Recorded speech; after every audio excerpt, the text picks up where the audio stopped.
Hey, fourth graders. I'm here to read chapters 3 and 4 of our new story, The Someday Birds by Sally J. Pla. Yesterday, we met all kinds of new characters. We met Charlie, who's the main character. We met his sister Davis, his older sister, and then his two younger brothers, which were Joel and Jake. They're twins and they're a little bit ornery, if you ask me. Then we met Graham, who is staying with the family because Dad is in the hospital. And then who else did we meet? Ludmilla. And we don't know a whole lot about her yet, just that she has lots of tattoos and a wig, like a blue wig with pink hair underneath. So she's a little bit different too of a character. So, and then we met Ellie, who was the person who worked in the hospital gift shop, and that's where Charlie liked to go because of those special little bird statues that were, I think, made by Tiberius Shaw, PhD, who is right now somebody that Charlie thinks is really special. Each of the chapters has a quote from Tiberius Shaw, PhD, that tie into the chapters. So this one says, "For some birds, survival means the flock. For others, life is a solitary proving ground in the wild." And this is chapter 3. Dad's room is a private one with a window overlooking the parking lot. He's sitting by it right now in his wheelchair. It's still weird to see him in it, but at least he's out of bed and those machines are gone, with all their beeps and buzzes. For a while, all anybody talked about was something called his intracranial pressure. That's what happens when your injured brain swells up and bleeds, and the inside the brain bleeding puts too much pressure on your skull. Dad's brain pressure was so serious, they had to remove a piece of his skull to relieve it. Plus, he's had something called aphasia. That means he has trouble speaking and writing. It could all get completely better, or not. It's tricky. We just don't know. It's what they're calling wait and see. Dad's eyes watch us enter, but the visual cue on his face, or what you can see of it under the protective bike helmet he wears, doesn't seem to change too much. At least, not that I can tell. "Hey, Dad, it's us!" Joel and Jake yell, and they sort of swipe their fingers along the back of his wheelchair before they start bouncing around the room. "Hey, Daddy-o, it's Davis," says Davis in a soft voice, kissing her fingers and then touching the top of his helmet. Graham rests her hands on Dad's shoulders. Then she asks as usual, "Well, Charlie, aren't you going to say hello to your father?" I look down at my shoes, my black outdoor Crocs, and inspect for dirt or scuff marks. They are fine. Even if I did say hello, I say, "Dad doesn't hear me." Graham stomps her foot. "For crying out loud, Charlie." There's a hand sanitizer dispenser in the corner of Dad's room. I put my palms under it, first one, then the other, and the dispenser whirs. I coat every finger, 1, 2, 3, 4, 5, and repeat. Alcohol gel is horrible, but it's better than nothing. Hospitals are hotbeds of germs. I think about the microbes crawling up the walls. My skin is twitching and itching. Davis takes a book out of her bag and settles on Dad's bed. She pats the spot next to her and calls me over, but I stay by the dispenser. She shrugs and starts to read in that loud and cheery voice the nurses use. It's a book she pulled off Dad's office shelf by someone called Dave Barry that Dad used to think was funny. Davis thinks laughing is therapeutic, but only she and the twins ever laugh at the book. Never Dad, and he's the one who needs the therapy.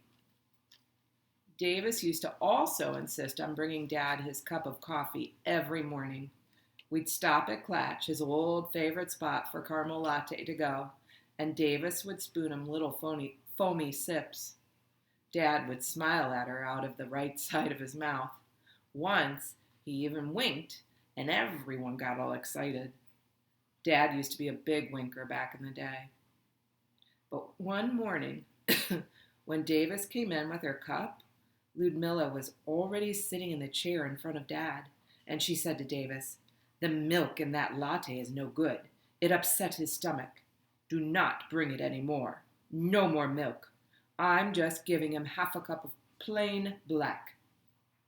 Graham said later that she thought Davis was going to throw that cup at Ludmilla. Graham rebuttons Dad's pajama shirt. She says to Joel and Jake, "Behave yourselves." She tells Davis, "You're in charge, baby doll. I'm going to corner that dang doctor for an update." When Dad first came here, I made him a drawing for the wall by his bed. I drew him a red-tailed hawk sitting on a branch, and I surrounded the picture with all the facts I could find about red-tailed hawks, which I wrote in perfect lettering. My handwriting's so weirdly good that Mr. Simpson, my 6th grade teacher, used to call me the human typewriter. I try not to think about what my 7th grade teachers are going to call me. I have enough to worry about this summer. It took a long time to do the drawing. I chose a red-tailed hawk to remind Dad of the ones we've spotted together near our house, swooping around the canyon looking for mice. Now and then, Dad would make me go walking on the trails with him. He'd force me, even though I'd hate to be outside. It's dusty and dirty out there, and there could be ticks. I have this thing about ticks. I can handle most bugs. I even think they're interesting. But ticks are evil parasites that steal your precious blood. I live in mortal fear of ticks. Still, I wish I'd gone walking with Dad a little more often. He liked to try to point out all kinds of nature things to me. "Some birds are flockers, Charlie, and some birds are loners," Dad said to me once. "Now, that hawk up there wheeling around, he's a magnificent loner. Look how powerfully he flies. He just makes the whole blue sky his own." We watched the bird coast on a thermal, up, up, up, till he looked like a pinprick. Then down he swooped like he was doing it just for fun. Dad had looked at me then and asked, "Are you a flocker or a loner, Charlie?" I told him, "I'm a boy, not a bird." And Dad just smiled and almost ruffled my hair before he remembered how much I hate that. Then we started walking back home so I could decontaminate myself and inspect for ticks. But while we were walking, Dad stopped me to say one more thing. "You like to make lists, right, Charlie? Well, here's a thought. Why don't we make a list together? Let's write down the names of all the birds we want to see out in the wild someday. Would you like that?" I'm not a fan of out in the wild, so I just shrugged. "Well, all right," Dad said. "I'll take that shrug as a yes. So, if you could choose any birds to put on your list, what would they be?" I just had read The Trumpet of the Swan, so I said, "A trumpeter swan." And Dad said that it would be the coolest thing to see a bald eagle, and I should put that down. He added sandhill cranes because he'd heard that they had an interesting babbling call. We both thought great horned owls should be on the list. "You know what's also a cool bird?" Dad asked. "A big old turkey vulture. People just don't understand the importance of vultures to our society." He didn't have to tell me. I totally agreed. "And maybe we should get a little ambitious with our list, Charlie," Dad had said. "Let's get a little crazy. Let's throw some really exotic bird on there. Something totally unique, strange, and different." "Like what, Dad?" "A wild card. Like an emu. Or even more crazy, a passenger pigeon." "Well, for one thing," I said, "emus live in Australia, and passenger pigeons are extinct." Oh, I know, Dad smiled. We'll just put them on there for the challenge. Don't you like thinking that maybe anything could happen? When I was a kid in South Carolina, Dad went on, I remember hearing how once upon a time there were tens of thousands of these little green parakeets living in the fields around my house. Carolina parakeets. They got hunted into extinction because the farmers didn't like them getting into the crops. Dad shook his head. Still, when I was young, I'd always look for them in the woods, just kind of hoping against hope. It made life exciting. I already told you, you can't see extinct birds, Dad. I know, kiddo, Dad laughed softly. I'm just talking through my hat. That's an expression that means impossible dreams. When we got home, I wrote down all the birds we'd listed, even the impossible ones in my bird book. Here is our someday bird list: bald eagle, great horned owl, trumpeter swan, sandhill crane, turkey vulture, emu, passenger pigeon, Carolina parakeet. One Australian bird and two extinct birds on our list. Good grief!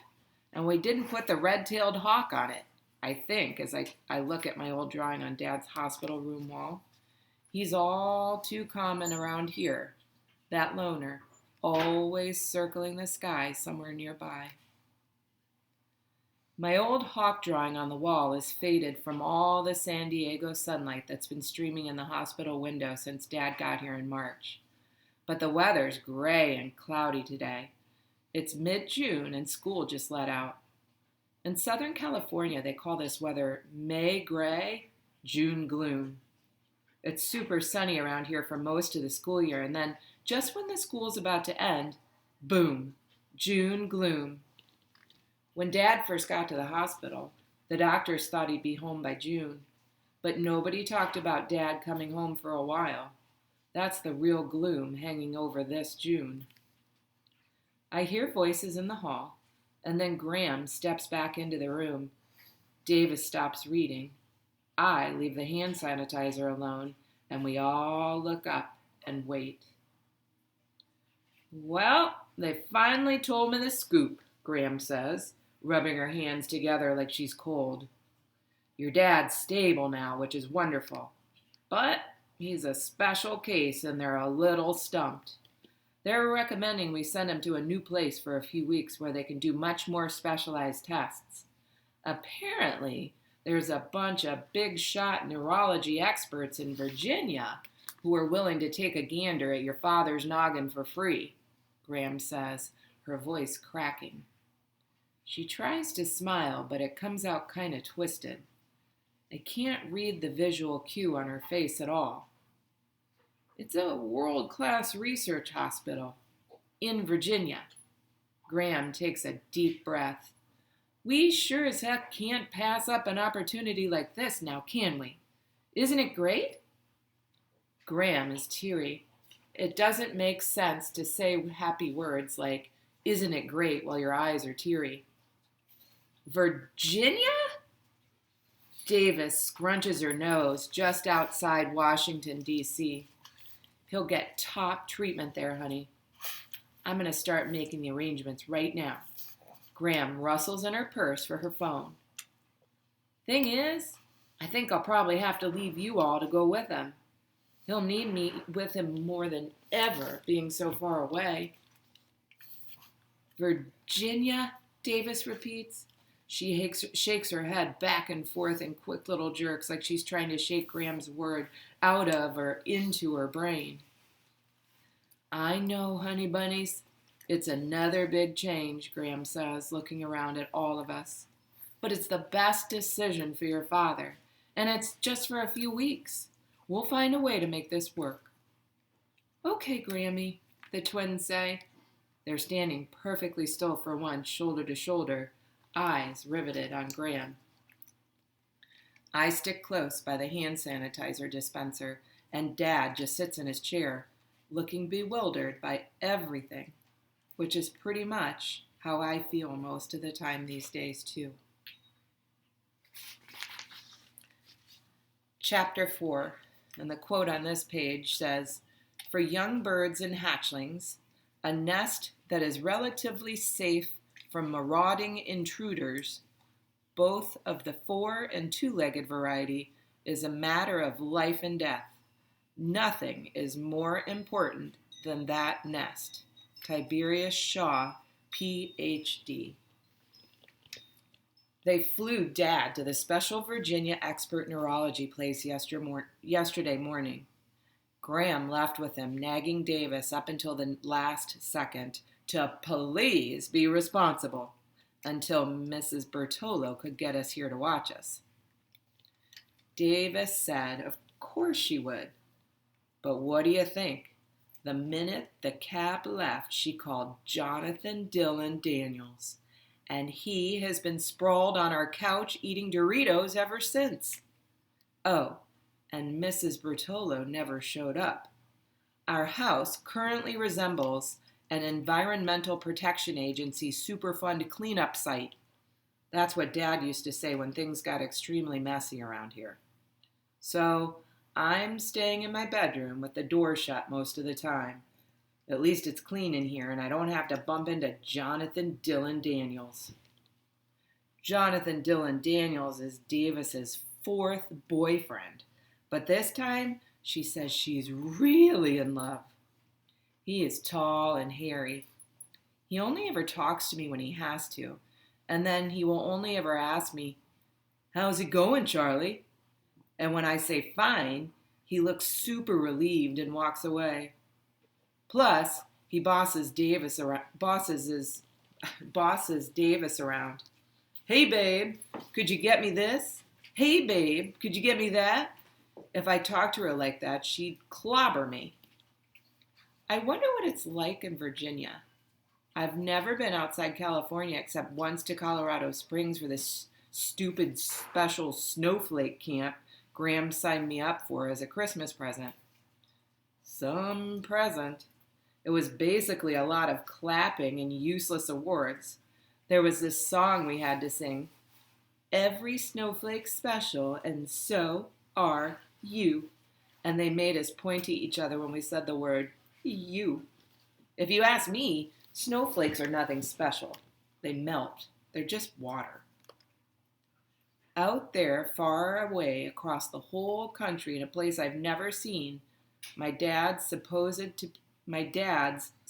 to be having more and better tests of his brain. And he is starting something called intensive rehabilitation. Graham told us she's staying in a hotel right across the street from the new hospital. "Good griefus," Graham said last night on the phone. "I don't know if I'm more frantic about your father, you kids, or poor Mrs. Bertolo." This is because on her way over here to take care of us, Mrs. Bertolo tripped over her grandson's skateboard in her driveway and broke her hip. Graham freaked out when she found out. She yelled, "Holy moly, will it never end?" Then she yelled at the twins over the phone, warning them that they better start keeping their skateboards off the darn driveway, as Mrs. Bertolo's accident was somehow doomed to be repeated by Joel and Jake. Now Graham's trying to find someone else who'd be willing to stay with us for a few weeks. And it isn't easy because Mrs. Perry's in Florida at her sister's, and her friends Linda and Denise are on one of those special cruises, whatever those are. "Well, it's too bad your mother didn't have any people," Graham says. She sighs about this every time she gets frustrated because she can't find a sitter for us. By any people, Graham means relatives. My mom had only one relative, her tia Marta, who raised her and put her through college and medical school in Mexico City, which was where my mom was from and where she met my dad way back when.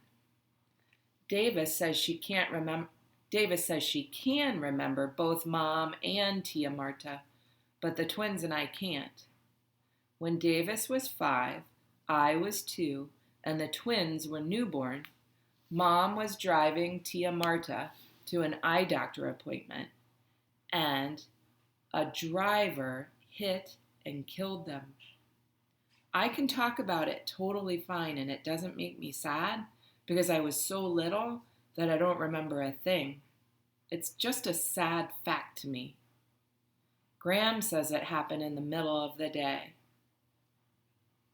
Since then, it's been just my dad and Graham coming over from her old people community to take care of us when Dad goes on his magazine writing assignments. Graham grumbles about it. She thinks single fathers should stay home with their kids and protect the nest. Also, we make Graham bone tired with all our shenanigans.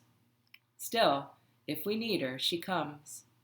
Even though she likes to tell us it's like trading Peaceful Palms, which is the name of her retired community, for Casa Chaos, which is her name for our house. Anyway, while Graham tries to find someone to take poor, broken-hipped Mrs. Bertolo's place here at Casa Chaos, the dishes are piling up, the floor is sticky, and the living room smells like Doritos and old socks. Actually, Doritos sort of smell like old socks. Joel and Jake are on a gaming marathon, and they haven't changed out of their pajamas since Friday. Their thumbs, orange from Dorito powder, fly on the controllers. Click, click, click, kapow! Bang, bang, click, click, click. I try to concentrate on drawing birds and writing in my bird book, but it doesn't calm me down at all. I go in the kitchen for a snack and see Graham's number written in a smudgy pen on a yellow Post-it note stuck on the fridge. I call it. Who's this? Charlie? Baby, when you call someone, you're supposed to start by saying hello. I know that. Hi, Graham. This is Charlie. Well, hello, Charlie. How are you? I'm not so good. Oh, why? Hearing Graham's voice, I got a lump in my throat and my eyes burn. I'm not sure where to begin. I want to ask about Dad, want to know how he is, if he's comfortable, if they're taking care of him, what his new room looks like, if they hung up my picture of the red-tailed hawk for him. Do people talk different in Virginia? Do the doctors look the same? Is there a gift shop? But I can't get any words past the lump in my throat. Finally, I croak out the only thing I can. Davis doesn't get how to microwave. Yeah? Tell me about it, sport. She made the chicken taste like dried out sponge. And Jonathan Dylan Daniels spilled Mountain Dew. Lordy, is that boy hanging around? Graham always calls Jonathan Dylan Daniels that boy. Yes, he tells her, hey babe, bring me another soda, and she does it. He puts his hand on her knee when they sit on the couch. You know what else? Well, great heavens, what? The twins put Doritos in my bed, and they hid the soap, so now I have to use dishwashing liquid to wash, and the skin on my hands is starting to crack again. I don't mean to complain so much. It all just comes out. Oh, dear. Okay, Charlie boy. Sit tight. I'm going to call someone right now to take control of that madhouse. I've got a last resort phone number here, and apparently I'm going to have to use it. Put your sister on the phone. I yell upstairs, Davis! She doesn't hear. I bring the phone up while Graham is still going at it. And tell Davis to make sure the guest bed's still nice and neat, she says. I knock on Davis's door. Coming to straighten you dang noodleheads out, I hear. Davis turns quickly from where she sprawled across her bed, phone in hand. Her long brown hair whips across her face as she turns, and she's making her mushed-up eyebrow face at me. A visual cue of anger that means, how dare you barge in my room? Davis and Dad used to give me mirror lessons to instruct me about visual cues. Look, Charlie, Davis would say, peering at us both in the mirror. When my eyebrows smash together and my lips curl down like this, that's a visual cue. It means I'm in a crummy mood, okay? Visual cue, leave me the heck alone. Charlie, when will you ever learn to knock? I lobbed the phone onto Davis's bed.